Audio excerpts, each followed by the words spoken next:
Okay. All right. Good morning, everybody. Oh, come on, you can do better than that. Good morning. Good morning. You must be on a sugar down or whatever, the downside of a sugar rush. All right. We are going through the Gospel of John, and we spent 2 Sundays on John chapter 2 with cleansing of the temple. So I think we're going to move on to John chapter 3, and the story of Nicodemus. And we'll probably spend this Sunday and next on Nicodemus. I'm going to find my spot here in my Bibles.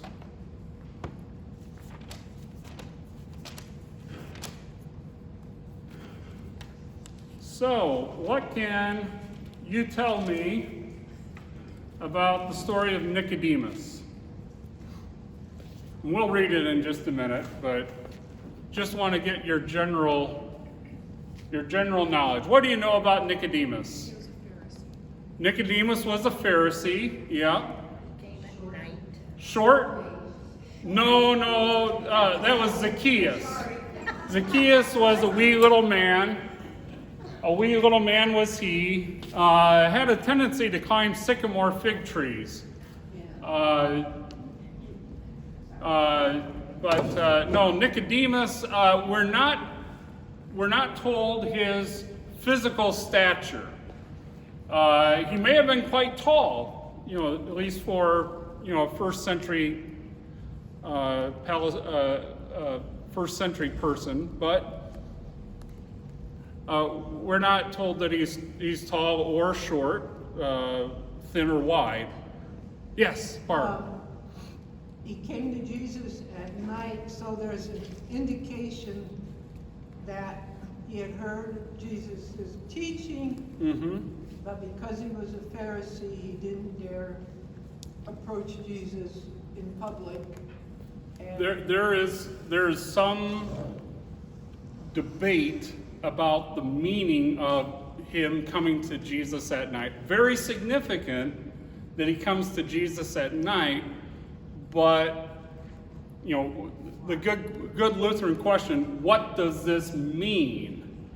And there's some differences of opinion on that, and we'll go into that.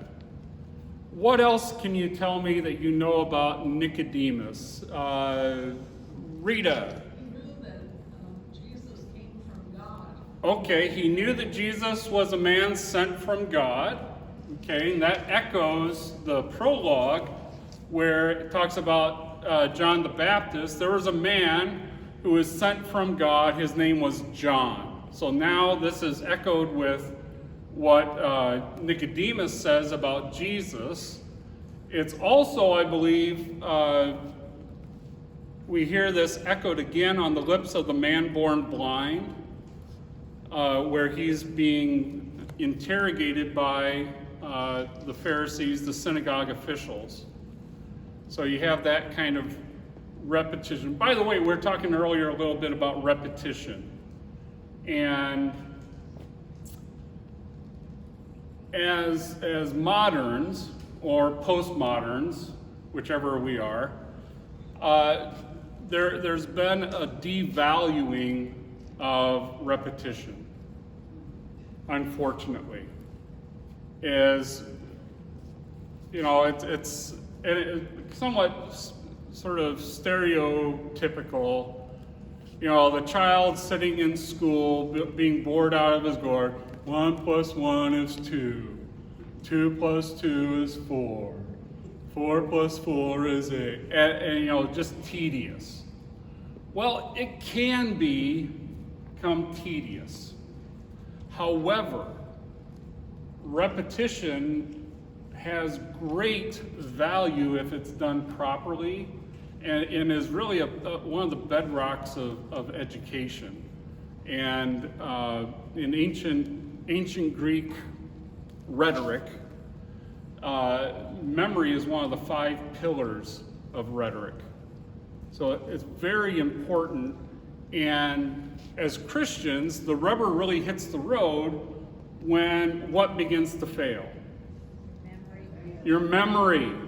When your memory begins to fail, and I've experienced this in my ministry. There's a good chance that you've experienced it perhaps with loved ones.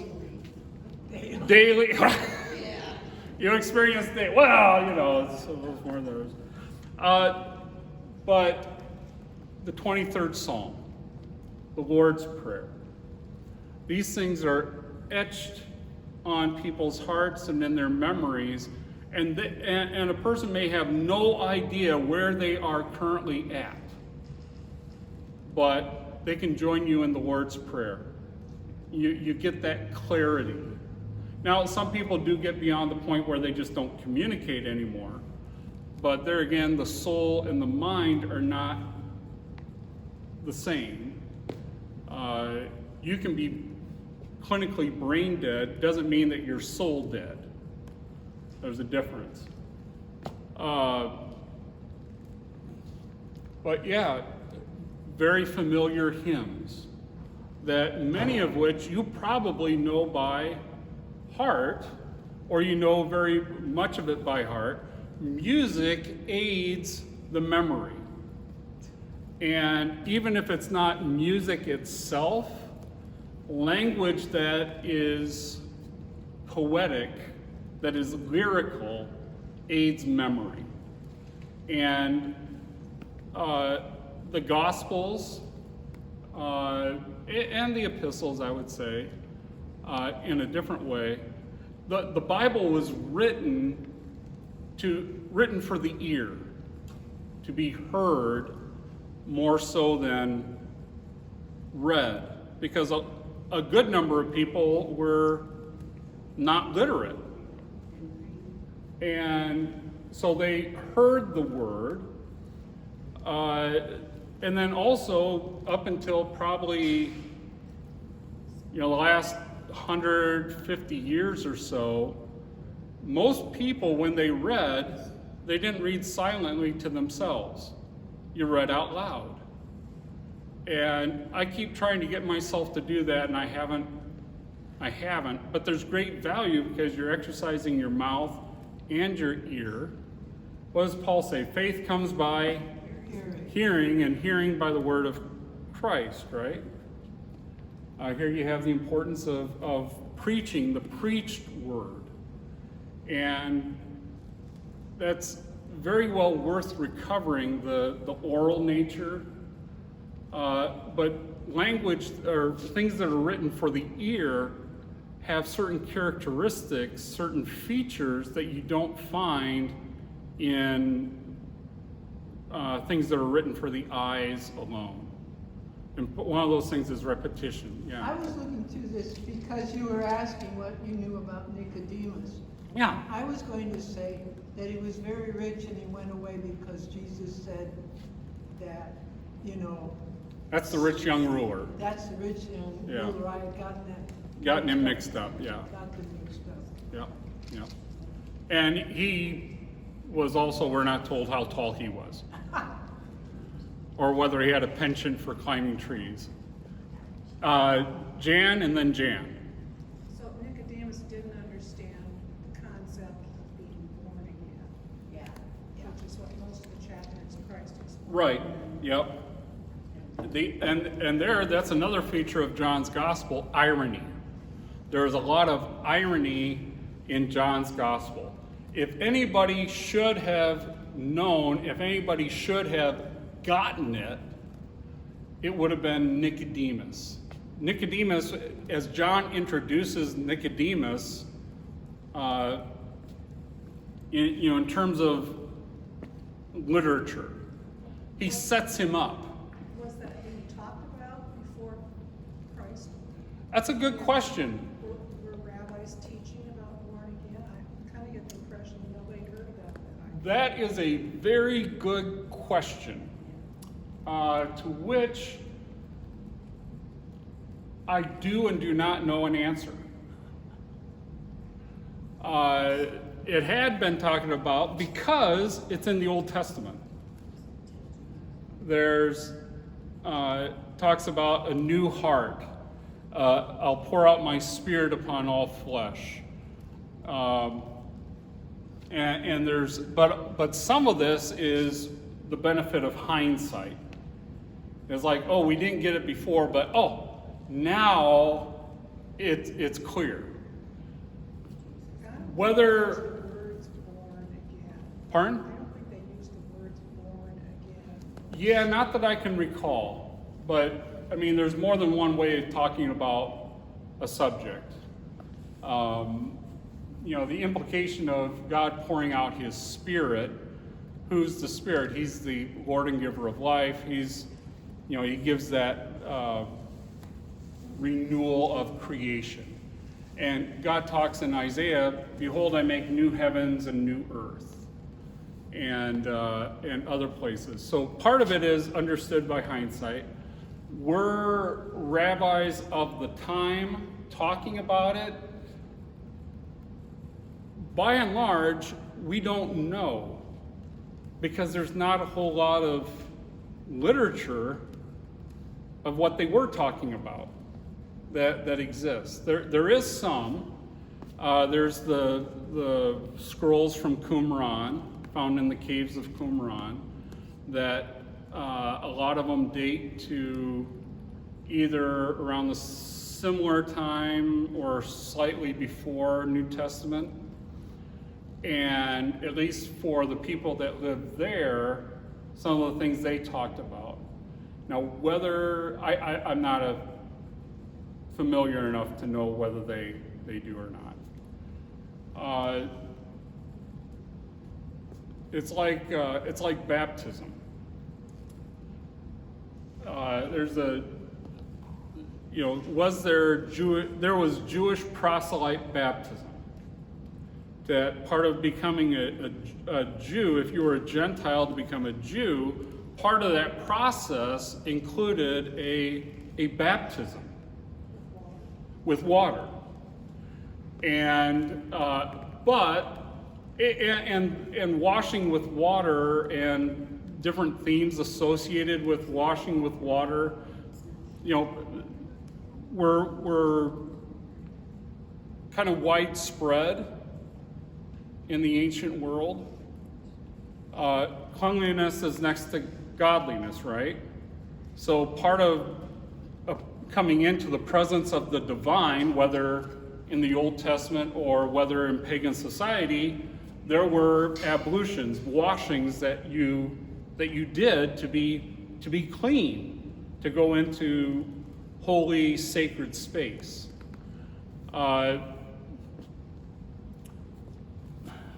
When a woman is about to give birth, what breaks? Her water breaks, right? So because of that, water is associated with life, with birth. So, I mean, these are concepts that are part of the human experience that are widespread, that can be drawn upon. Water can also be destructive. When was water destructive? The flood. Yeah, the flood. Flood destroyed the world. The Red Sea deliverance, right? There, water was both used in a salvific way and also in a destructive way.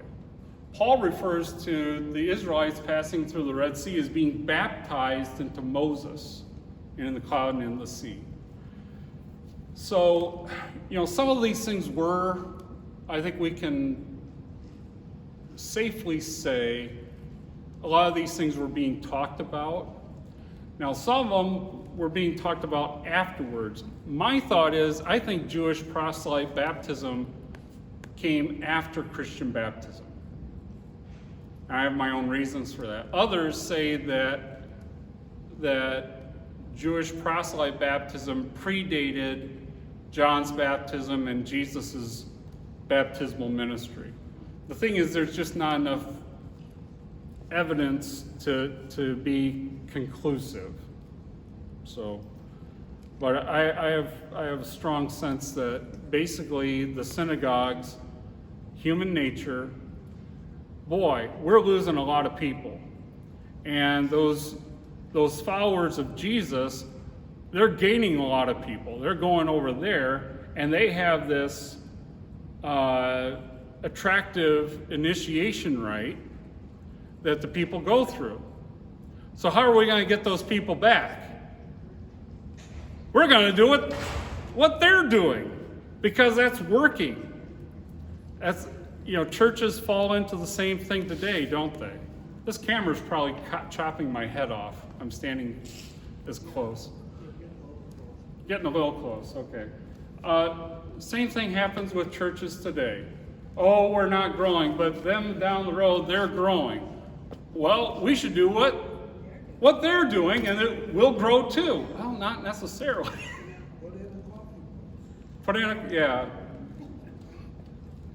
And a lot of those similar type things. I think that's what was at play with Jewish proselyte baptism, but I could be wrong.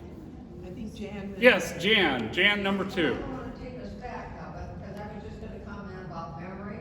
Yeah. And repetition of that. Yeah, I remember something about that. My father, at age 100, could still recite a poem in Latin. Oh, neat. Yeah, that was just fascinating. Yeah. That was right in when my aunt had early onset dementia. And when Pastor would visit her, she knew the Lord's Prayer, and she had some of the hymns that they would sing together. Mhm. And, so yes, and you were mentioning about reading aloud. I've started doing that. Oh, good. And it does help. It aids in memory. It aids in comprehension, because even though we do that somewhat in our mind, I don't go over the top, or at least I try not to go over the top.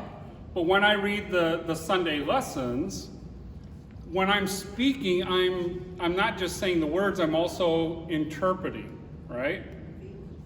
There was first year of seminary, Lutheran worship class, good friend of mine, didn't know him at the time because everybody was new. And part of it was we were supposed to practice reading, which they used to do that in school, didn't they? Elocution. You stand up next to your desk and you recite some famous work. Don't do that anymore. That's a shame.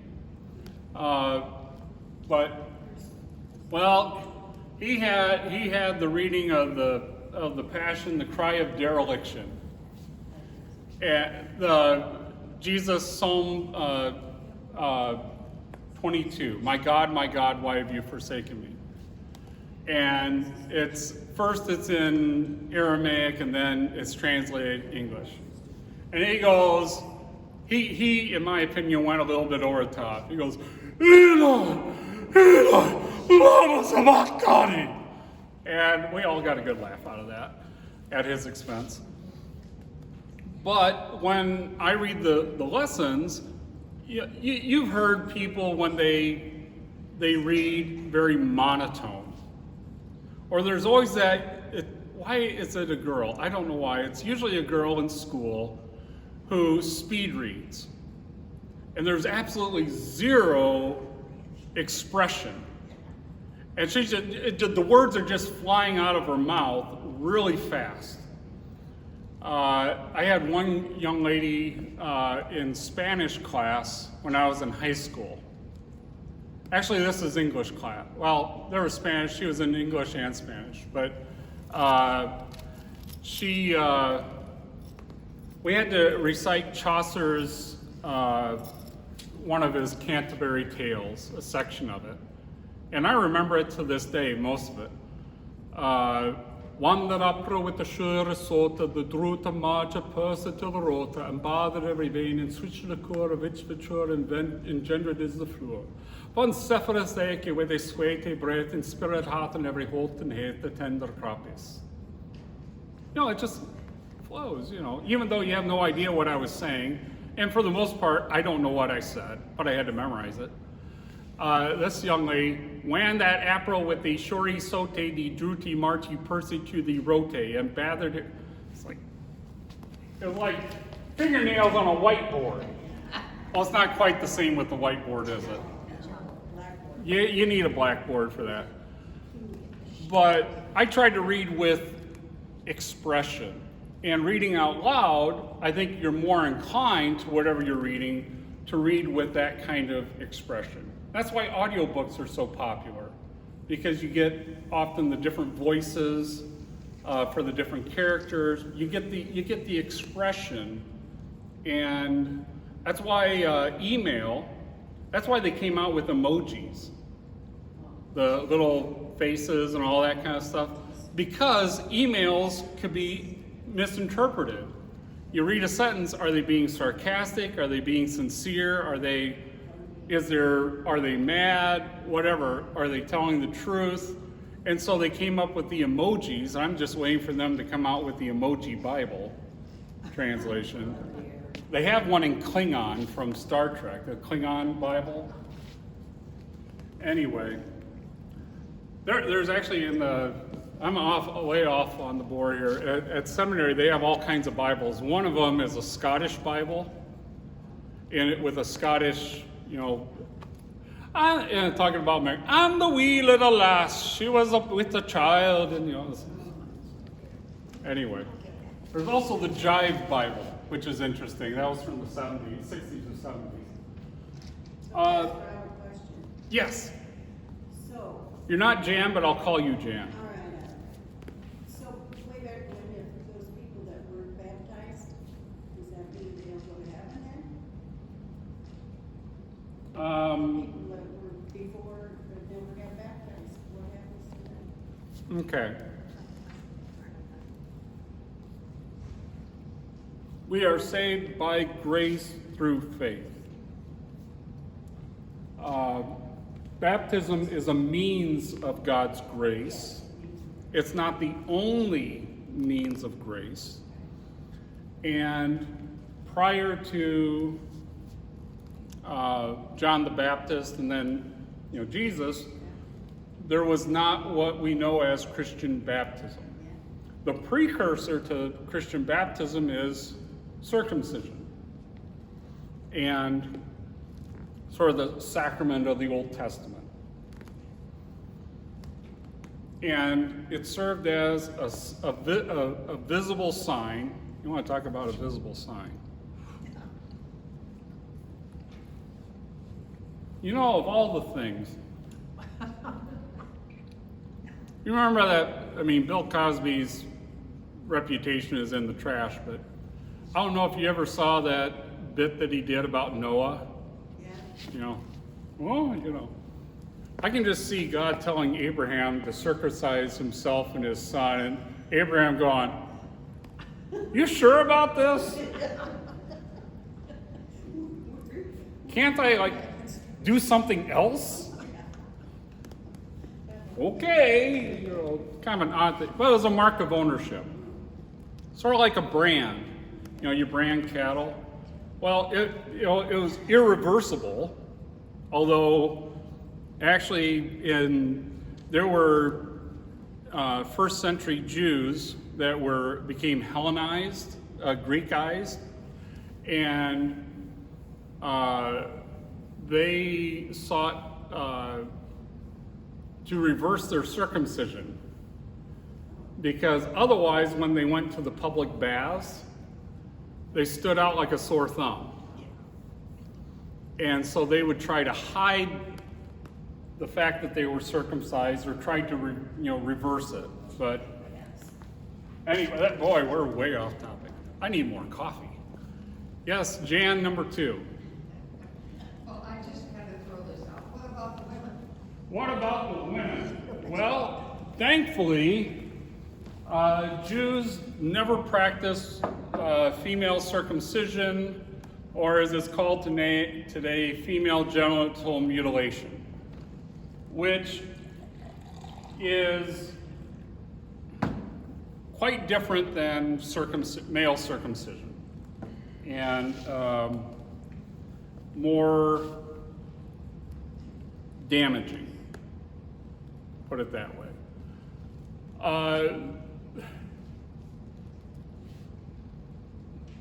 They were included in the household by virtue of the man, the father, the husband was the head of the house, and that include family and servants. And his inclusion in the covenant brought them in as well. They were sort of under the umbrella. His circumcision was, in a sense, their circumcision, if that makes sense. It's sort of like, it's not really quite this way, but sort of parents get a mortgage. Well, kids are covered under the mortgage as well, right? Because they live there. Any other questions? Jan number 1, Jan number 2, Jan number 3? I feel like Monty Hall.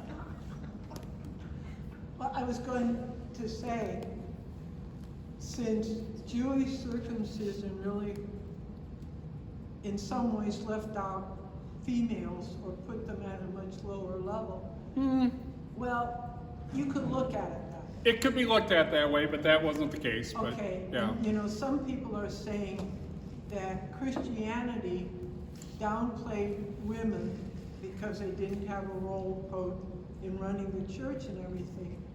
But baptism is for both male and female. Yep. And so there was a place where Christ's teaching put women on the same level. The baptism was the same, Yeah, and it wasn't that you're covered by your father or your husband's right. entrance into the community of faith. Yeah, I mean, Baptism was non-sexist. Everybody. yeah, it was we're all the same. one in Christ, Yeah. and in that respect, we all become members of the body of Christ. I'm a member, I'm part of the bride of Christ, even though I'm a male. Yeah. And you, I mean, it varies different places. It talks about sons of God, not daughters. And some translations say sons and daughters. They add the and daughters. In the same way that I am, even though I'm a male, I'm a member of the bride of Christ. You are also a son of Christ. And that's important because sons have inheritance rights. Yeah. So there's a legal, there's a certain, there's a status that comes with sonship that you, even though you're a female, you enjoy that status as well. And yeah, there's what we call the order of creation. Adam was created first, he's the head, and Eve was created from Adam. And she is to be subordinate to her husband. And that's interesting with the fall. That's part of the curse in a sense, because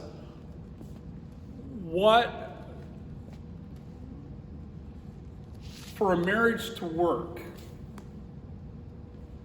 a wife has to trust her husband to drive, even though he might be wandering around not knowing where he's going. She has to resist the temptation to do what? Take over the wheel. Take over the wheel. Tell him where to go, yeah. She has to crucify the desire to take over control, not just the car, but in the marriage. If she takes over control in the marriage, it doesn't bode well for the marriage, does it? Because the man lets her. Well, that's the thing. The temptation for a man is to let her. and is to basically shirk his responsibility. So he has to crucify the desire to basically be a couch potato and let his wife do everything. And this is what our society has been pushing. The emasculation of men and the masculation of girls. To where, how are girls are portrayed at, you have these movies, and this very petite woman is karate and all that. She's beating up all these male assailants, right? Realistic? Not really. I mean, someone who knows what they're doing, a woman, yeah, she can probably clean the floor with a man with certain techniques, but most women are not as strong as most men. It's just physical composition. Girls are encouraged to be, there's a big push to make for girls to, leadership, to all these male characteristics. Strong, brave, fearless, leader. Just think of how girls are encouraged to be. How often are girls encouraged to be caregivers? Unpopular, gentle. Are young girls encouraged to be gentle? No. Now, are men? Men are encouraged to not be masculine. Now, of course, you get the bad stereotype, bad characterization. The perfect man isn't, some macho whatever. Jesus is the perfect man. He's the model that all men should emulate. And he's very manly, very masculine. Sometimes he's depicted as more effeminate. Not the case at all. But, are women encouraged in our society to be sensitive?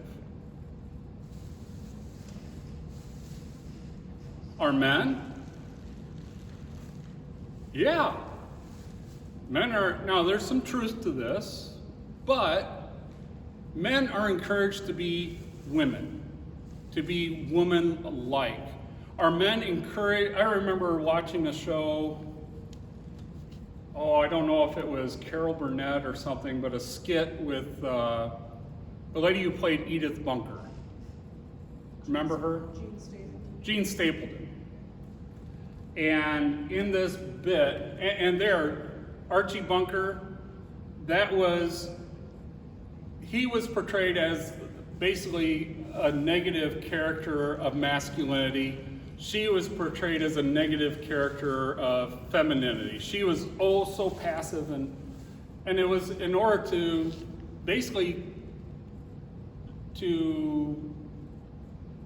it was an attack on masculinity and femininity, Archie Bunker was, by giving those characterizations. Because the message was, a man is a bore and racist and all of that. A woman who's a housewife is what? Is she held up as a virtuous woman? Just a weakling. Just a weakling. A pushover. A pushover. He's the pusher, she's the pushover. You see how that was done? And we've absorbed this mentality. And, it's not Father's Knows Best, is it? It's not Ward Cleaver and June Cleaver. Yeah, but who is really in charge of the Cleavers? Well, it's like my favorite, my best friend's, or what was that Greek wedding one? My Big Fat Greek Wedding. You know, the man, oh, you know, man is the house, and the wife says yes, but the wife is the neck. That was a great line. I mean, there is a marriage is it's a partnership. It's not a master-slave relationship. But you get in the car, somebody has to be responsible for being behind the wheel. You can't both be in the driver's seat. And it's the man's responsibility to be the leader. And if a husband won't lead, there's going to be problems in the marriage, and the wife is going to resent her husband who won't be a man. And if the wife won't submit, and here again, not in a slavish way, but if she doesn't respect his authority, there's going to be problems in the marriage.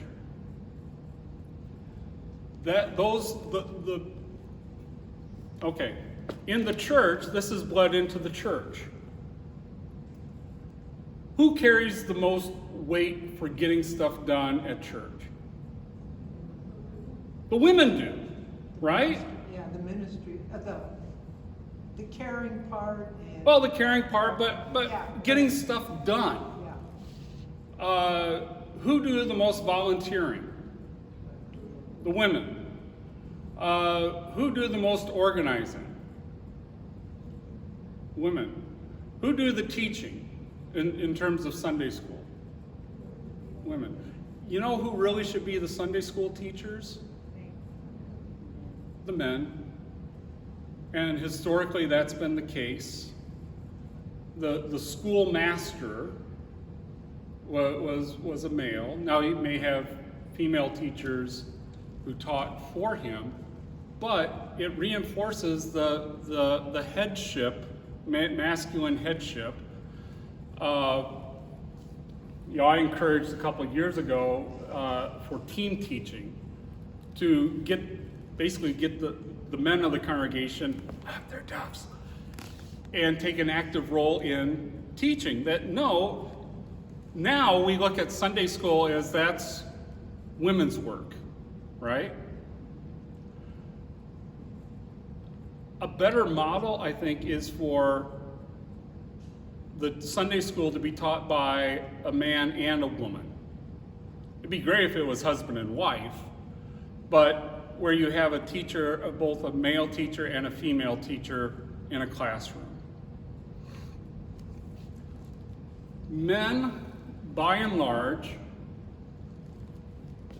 in the church in America, broadly speaking, have abdicated their authority. And women have one of two things. Partly with the women's movement, they've asserted, sought to usurp that control. But also, and I think this is probably the sentiment from a lot of women, they picked up because the men sat down and because, the women will do it, I don't have to, I'll sit down, I'm going to follow my sinful inclinations and not assume authority. Guess who had to pick up the slack? And are women happy about that?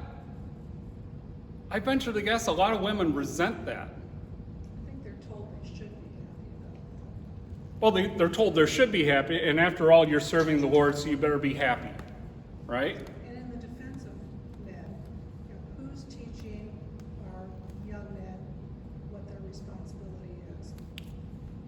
Yeah. What are they presented with? Well, that's the thing is, our broader culture, there's been a breakdown of, there's been a concerted assault on the concept of authority. And I blame the 60s. By the way, my mom blamed the 60s, the Beatles.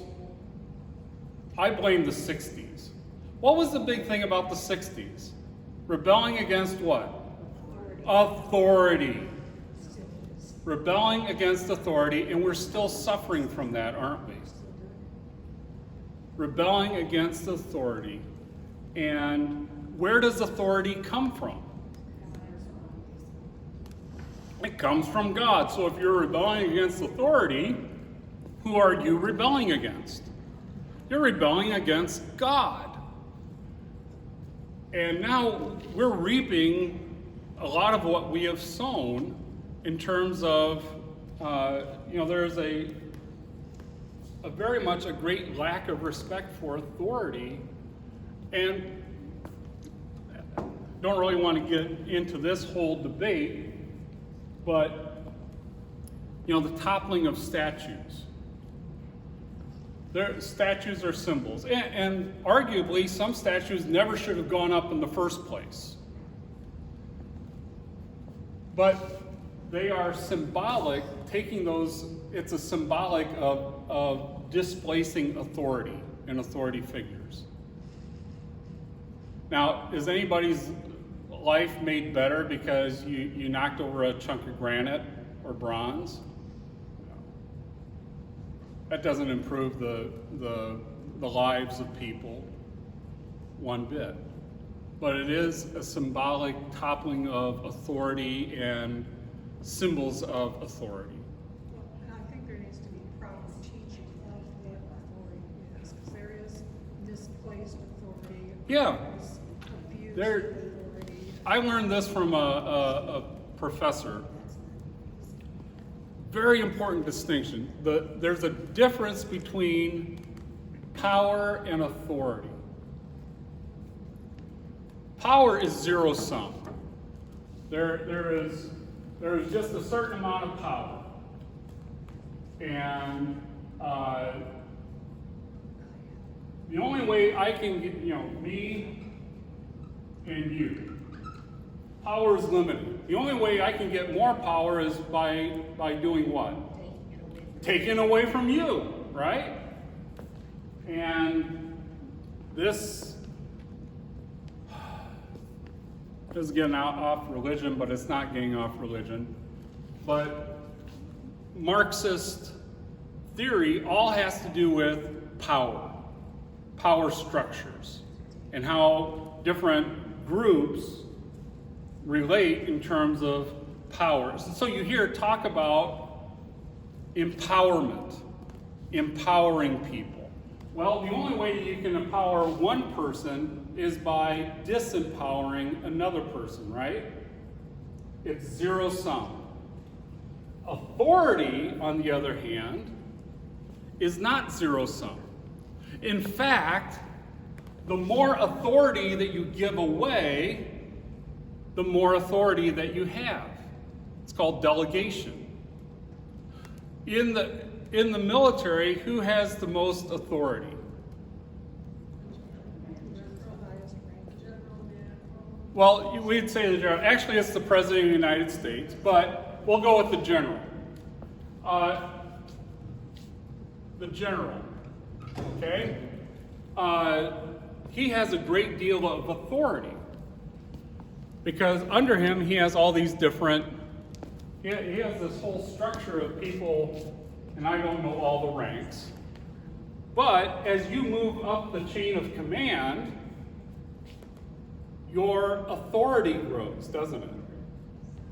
A sergeant has more authority than a private, and a colonel has more authority than a sergeant.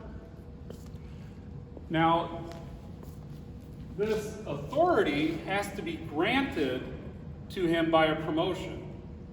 By being promoted, he is given more authority. Well, that authority had to come from someone else, didn't it? Eventually, the general. The general gives away his authority. He authorizes his lieutenants, his colonels, he authorizes them to act on his behalf, right? The more he gives away, the more he has, the greater authority he has. Yeah. I guess, maybe it's just in my mind, but as you're doing this diagram, I'm thinking of authority as power. That's the thing, and that's why this is an important The general has distinction. more power because he he's the one that if something goes wrong, it's his neck. Right, it's his neck, yeah. And he can delegate that authority or power to whoever he chooses. Yeah, there is an element of power to it. You have more power. But keeping this distinction in mind, he grows in authority. The more he delegates, the more authority that he has. A general delegates more authority than a sergeant does, right? Rita's shaking her head. Because the buck doesn't stop with. Well, no, the buck doesn't sergeant. start with the sergeant. It doesn't stop with the sergeant. Right, buck stops up here. But the general has to delegate that buck, right? He has to, he's responsible for everything, but he doesn't do everything. So he delegates. And the more he delegates, the more authority that he has, because he has authority over more people. Here, now think of it this way. The dynamic between husband and wife. If the husband and wife dynamic is seen in terms of power, then you're looking master and slave, and then you have the woman who's resenting submitting to her husband, or the vow is taken out altogether of the marriage vow. I'm not going to submit to him, or I'm not going to say that. Well, then you're viewing it in terms of power. The only way I can submit to him, I have to lose power, and he gains power over me. But how is the wife to submit to her husband? As a slave to a master? What does Paul say, Ephesians 5? You submit one to another, and you submit as unto Christ.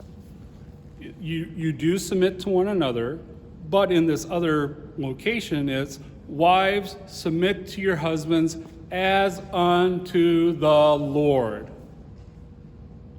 So if you take that out of the wedding vow, or if you refuse to say that, you're basically saying, not only do I not want to submit to my husband, but I don't want to submit to Christ either.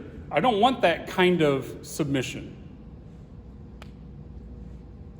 As opposed to saying, the way I submit to my Lord, that's a good type of submission, isn't it? And I want to submit to my husband in that way. Now, who has the greater responsibility? Who has of whom is more asked in Ephesians? The husband or the wife? The husband. Wives, submit to your husbands as unto the Lord. That's not something to be despised. It's something to be embraced. Husbands, by the way, she's not told to love her husband. Only respect him. Yeah, respect, honor, obey. Husbands, love your wives. How? As Christ loves the church. And how did he do that? By dying for her. So husbands, guess what? You got the hardest job. You got the hardest job, because you have to die for the sake of your wife. You have to crucify, you have to lay down your life. You're getting your head chopped off. Oh, okay, time-wise, okay.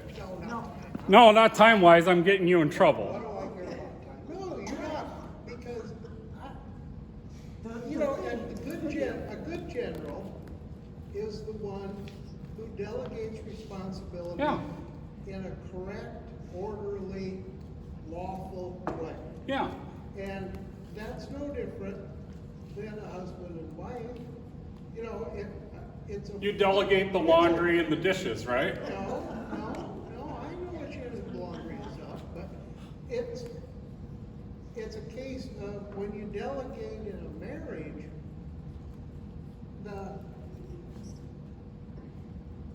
the person that's trying to get power Yeah, delegates incorrectly. right. How many of you have ever worked for a micromanager? That is a person, a micromanager doesn't operate with a healthy sense of authority because they don't trust. You have to trust in order to delegate. Now there's also accountability, but you have to trust. A micromanager, it's all about power. And they can't let go of control. And so, a husband who is micromanaged by his wife is a milquetoast. A wife who is micromanaged by her husband is in a very unhealthy relationship, isn't she? So it's authority. Our society despises authority. But authority is a wonderful thing. It's God-given. It's how things work and work well as best as they can in a fallen world. What's the latest manifestation about despising authority? Defund the police. So these authority figures, a blanket generalization, defund the police. Does that mean let bad cops off the hook? No. There has to be accountability for the authority that has been delegated to them. But to blanket defund the police across the board, that's despising authority. And that's going to lead to chaos and civil disruption, and it's going to be a nightmare. But the defund the police Amen. only fits on a nice poster. Well, it's catchy. What it actually means and what it actually would do is gonna take a book to. Right. We live in an age of bumper sticker, catchphrase sound bites that really require little, if any, critical thought. Amen.